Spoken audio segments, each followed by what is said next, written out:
कळंबूर येथील जी.प. मराठी शाळेतील वर्गखोल्यांच्या बांधकामात निकृष्ट कामाचा आरोप, चौकशीची मागणी. नंदुरबार जिल्ह्यातील शहादा तालुक्यातील कळंबूर येथे जिल्हा परिषद मराठी प्राथमिक शाळेत सुरू असलेल्या नवीन वर्गखोल्यांच्या बांधकामावर गंभीर प्रश्नचिन्ह उपस्थित झाले आहे.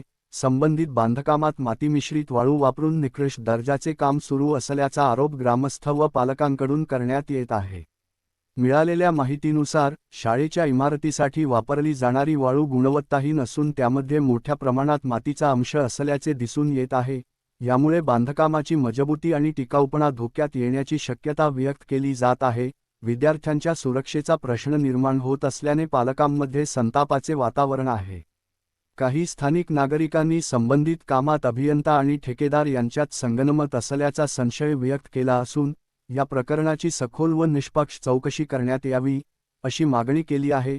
तसेच बांधकाम साहित्याची प्रयोगशाळेत तपासणी करून दोषी आढळल्यास संबंधितांवर कडक कारवाई करावी, अशीही मागणी पुढे येत आहे. दरम्यान, शिक्षण विभाग व बांधकाम विभागाने तातडीने घटनास्थळी भेट देऊन कामाची पाहणी करावी व निकृष्ट काम त्वरित थांबवावे, अशी मागणी ग्रामस्थांकडून करण्यात येत आहे. विद्यार्थ्यांच्या भवितव्याशी संबंधित असलेल्या या कामात कोणतीही तडजोड होऊ नये, अशी भूमिका पालकांनी स्पष्ट केली आहे.